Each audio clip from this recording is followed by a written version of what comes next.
Thank you. Thank you for presenting. Let me presenting this case. It's not as complex as your cases. So it's a young lady, 45 years old. She's a nurse. She's not employees. She's a private nurse. She's working in her own practice, and she has left L4 nerve root radicular pain for the last 2 years, but for almost 10 years she has low back pain. So classic case, known to have a adolescent idiopathic scoliosis with the brace treatment, and she's now in this situation. You can see the EOS X-ray and the bending films. We can see that there's some kind of, this is the MRI. We can see that there's foraminal stenosis with the articular cyst at L4, L5 at the left side, so related to the pain. And we can see that there's also a kind of L5 foraminal stenosis also at the left side. We can see also the spondylolisthesis L4, L5. And I can put this X-ray just to show you in more details what is happening. So you can see the spondylolisthesis L4, L5 is also lateral listhesis L4, L5. And we have coronal malalignment on the convex side. So difficult, not very easy to treat, especially if we correct the main curve. And actually, the case of Ferran, we can see that the coronal malalignment was completely corrected and not, at least not created convex coronal malalignment because he did not correct completely the main curve, and there were a balance between the correction of the main curve and the correction of the lumbosacral junctional curve. So if we have very rigid lumbosacral junctional curve, you have to make sure not to overcorrect or completely correct the main curve. If not, you will have a convex side coronal malalignment. So this is the case. So we can discuss now, if you want, about the different strategy that we can have. So who want to do, I think we need to do decompression fusion of the lumbosacral junction. We agree with that. Do you have any tips or something to say on this case? Do we have to treat the main curve or not? How we deal with the spondylolisthesis, anterior or posterior approach? Who want to do a fusion for the main curve and the lumbosacral curve? Both curves? Both curves? Yes. Who want to do only a fusion for the lumbosacral curve? And the rest? That's only 10% of answers. No surgery? No. Okay. So actually, I think we need a little bit deeper analysis. Look to what happened here. So first of all, if we look to the coronal plane, we can see it's convex side coronal alignment, so it's fine. If we look to the closely to the coronal, to the lumbosacral junction, we can see that we have a tilt of L4 of almost 32 degrees. And on the sagittal plane, we have only 7 degrees or 10 degrees between L4 and S1.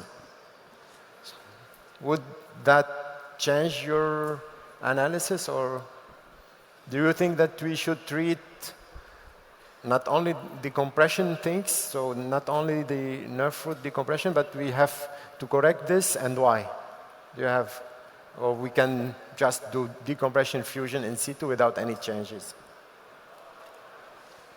Maybe the case of Chris Ames, you showed us there were loss of lordosis between L4 and L5 especially.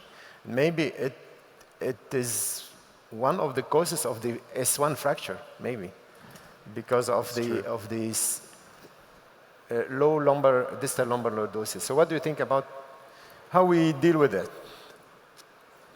Yeah. Ibrahim, in this case, it's important for me to know whether her back pain is lumbosacral junction or more over the main lumbar apex. Yeah. Actually, the back pain is really very low back pain, so probably coming from this area. From the lumbosacral Yeah, from the lumbosacral junction. I have a comment. How do you value the rotational change you may have between L4 and L3 in your decision? Yeah.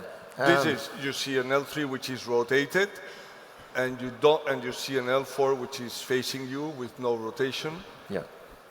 There's a small amount of dislocation of L3, L4, but much less than L4, L5. Yeah. Also, the L5S1 facet, because when you push on their low back and they have pain, you have to make sure it's not the L5S1 area, right? Yeah. You cannot assume it's L4-5. So okay. So I will tell you what was my plan, and you may criticize that. So my plan was to correct the L4 tilt. For a simple reason is if one day I have to, of course, this patient needs to be flexible. For me, it was not a question to fuse lumbar spine and lumbosacral junction.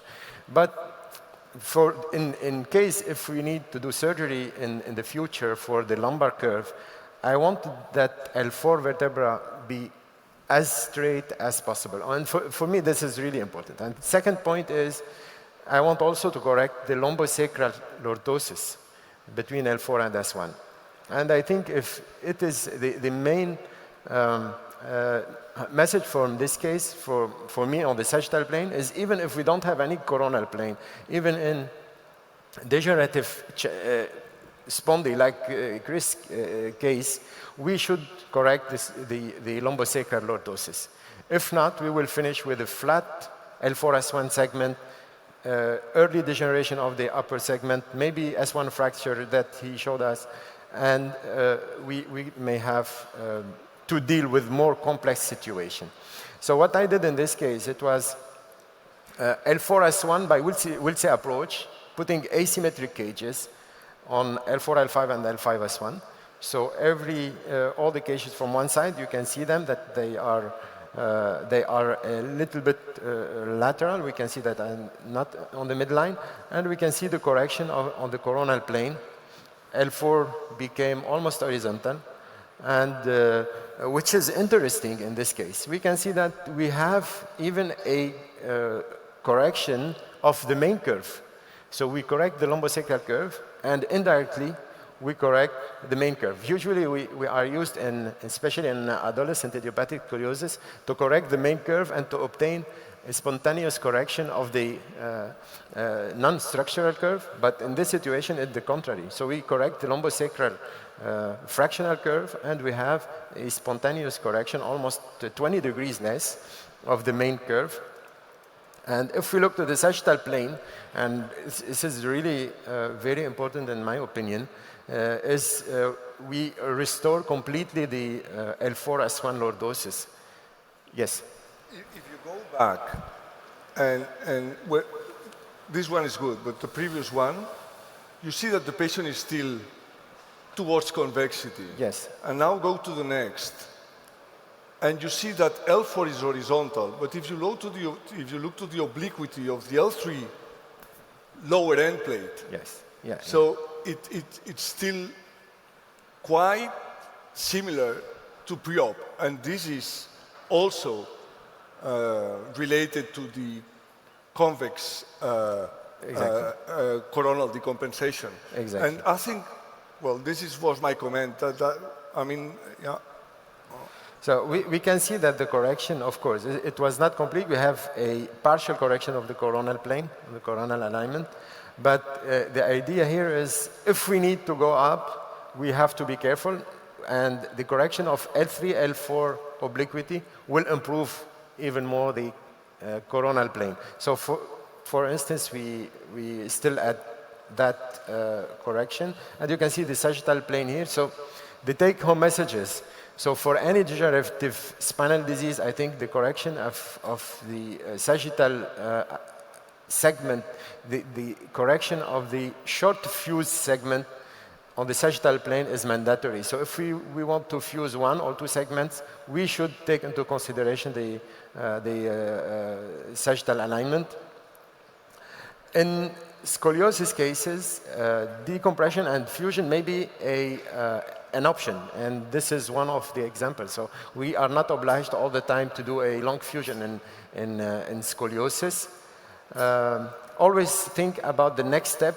So maybe this patient will need fusion, extension of her fusion after, and it is very important to build a straight base and solid base, and not to deal with less complex problem in the future. So if we finish with an oblique L4, the next step will be certainly much more difficult in the future. And the last thing is the correction of the lumbosacral curve may influence the main lumbar curve, as we can see here. Thank you. So thank you very much, Ibrahim.